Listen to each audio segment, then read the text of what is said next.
Bush was. And the Bilderberg Group is very, very important in the creation and the centralization of power within the European Union. For people who are new to these organizations, what they are is coordinating networks to coordinate a common policy, a common view among different countries, different people in banks, people in government, people in NATO, people in intelligence agencies. It's to create a coordination of view and of policy. And the Bilderberg Group has been one of the prime manipulators of the policy of of centralization of power in Europe. It's been from 1954, one of its prime motives has been to create the European Union as we now have. And it's very obvious and blatant that what we're seeing now was planned from the start. You know, we have a situation where Russian dissidents who've come out of the old Soviet Union are describing the European Union, quite rightly, as a mirror in structure of the Soviet Union with the Politburo, etc. And some of them, one of them in particular, tells the story of having seen reports or official reports of a meeting that Mikhail Gorbachev had when he was the leader of the Soviet Union, with David Rockefeller and Henry Kissinger from the Trilateral Commission and Valéry Giscard d'Estaing, where in the middle of the conversation, d'Estaing said, Mr. President, this is what's going to happen within a certain number of years. In other words, what's happening now with the Treaty of Lisbon, the Lisbon Treaty, is going to happen in Europe, and it's going to happen in this period of years.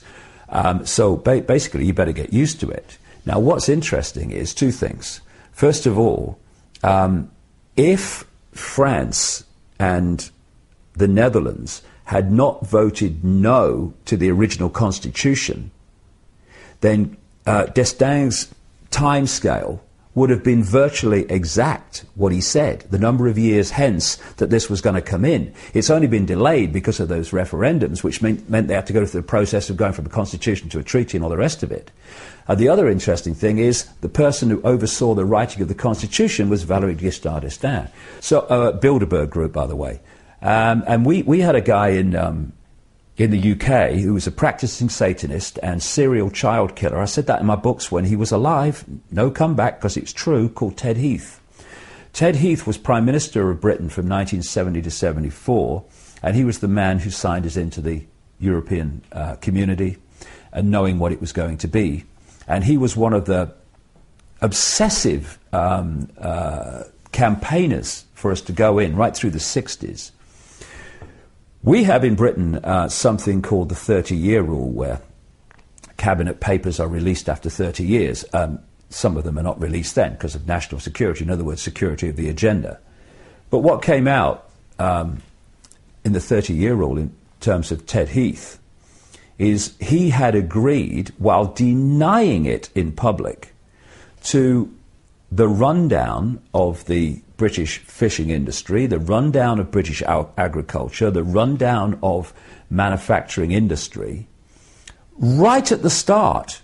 We're talking the early 1970s, because, again, what is happening was planned from the start.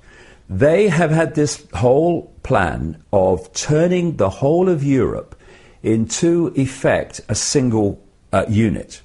So before all these unions came in, you would have a country, and this part of the country would be the coal mining if they had coal resources. This part would be industry. This part would do that. This part would do that. Different parts of the country specialize in different things. So the plan has been to do that to Europe. So right from the start, amazing but true, they were dictating which parts of Europe would specialize in what.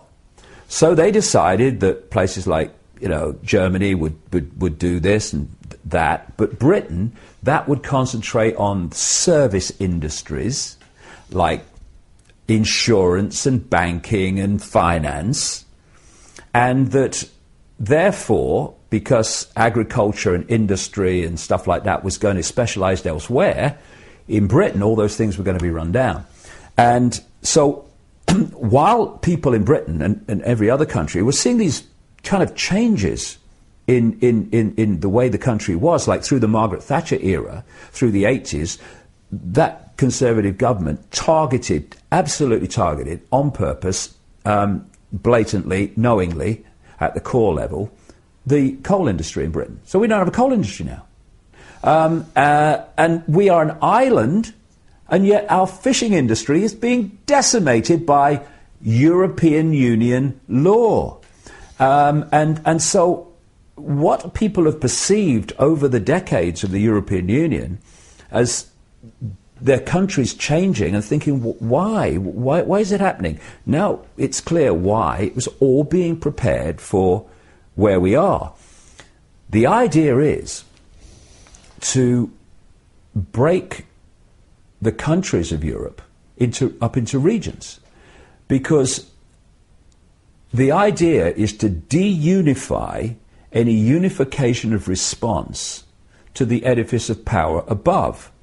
Now, if you look around the world, whether it's the family, whether it's any grouping that can pull people together as a unit, and in a unified way, a unified response, they're being targeted.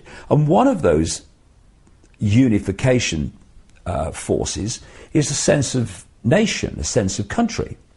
So what we're seeing, not just in Europe, but blatantly in Europe, is the bringing down of borders.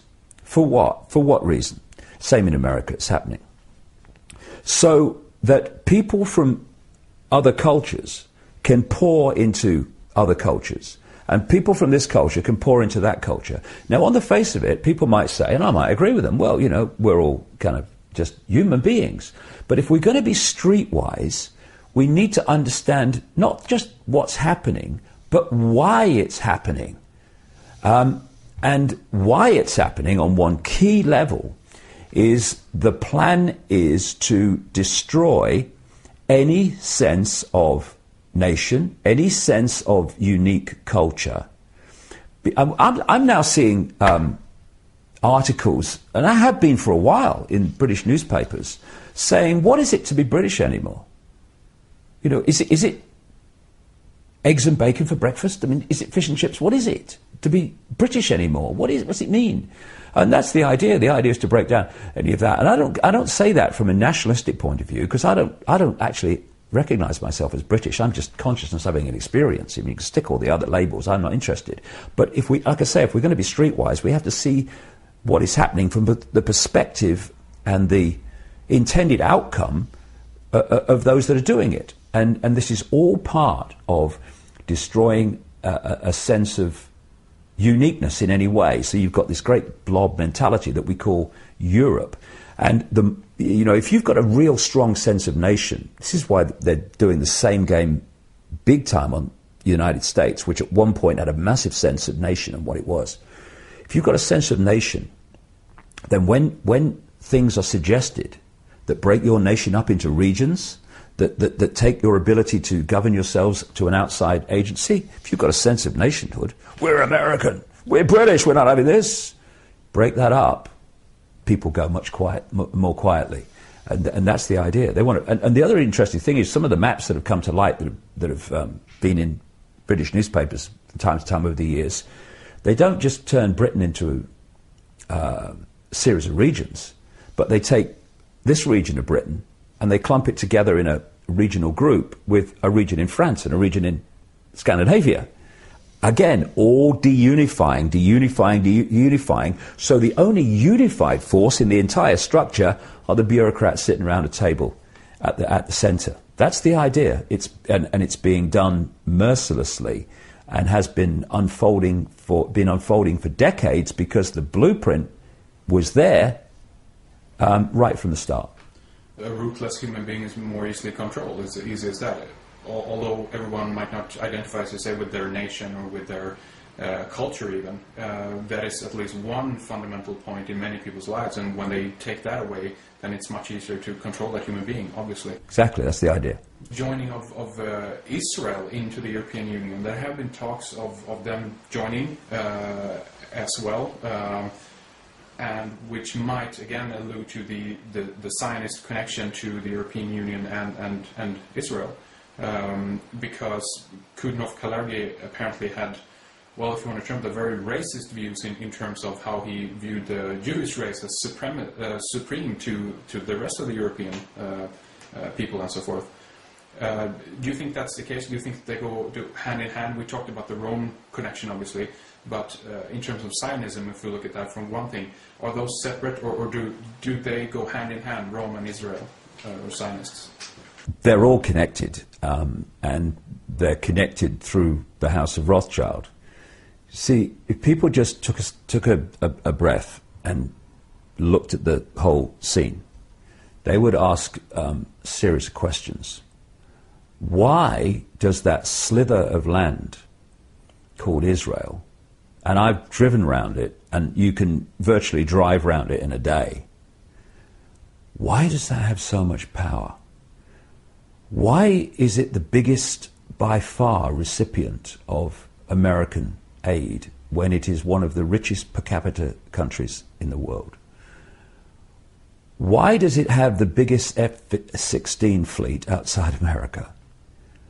How come it can have a very considerable arsenal of nuclear weapons, refuse to sign a non-proliferation treaty, and have a breathtaking agreement, which has just been confirmed by Barack Obama in the last few months, that they have a policy in terms of America and other countries and Israel that they don't ask whether they've got nuclear weapons, and therefore Israel doesn't have to say if they have or not. This is an official policy.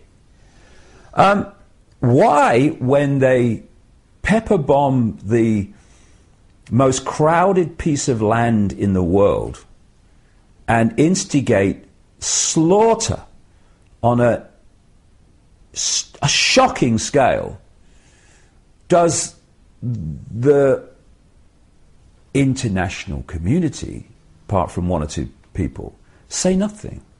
Simple. The House of Rothschild controls Israel. It created Israel. And more than that, it created a political philosophy. Note, a political philosophy called Zionism. What they've brilliantly done, though it's breaking down, is they have equated Jewish people as a race with Zionism, which is a political philosophy. And at its core is a secret society, connects into the other secret societies. And so if you challenge Zionism and its horrors and its impositions and its hypocrisy and its slaughter, you are equated with being prejudiced against Jewish people. What they don't tell you is significant numbers of Jewish people actually are appalled by Zionism and actually openly protest against it. And there's some fantastic young people in Israel that refuse to serve in the military and end up in jail because of it. And, you know, they are incredible people to have that sense of value. The questions that I've just posed can be answered very, very easily. The House of Rothschild control American politics. They control the neocons that controlled Bush. They control what I call the democons that control Obama. And in the White House, as I speak, we have the White House Chief of Staff, Rahm Emanuel, who is the puppeteer, immediate puppeteer of Obama, and his father actually served in an Israeli Zionist terror group called Irgun, which, with others, bombed Israel into existence and forced 750 to 800,000 Palestinians to leave their homeland after 1948. The reason, therefore, that Israel is the biggest recipient of American aid and military support is because this hand, called the House of Rothschild, takes the money from the United States and hands it to this hand, called Israel of the House of Rothschild, and says, thank you very much. The reason that there's no questioning of Israeli nuclear capability, that they get away literally with mass murder time and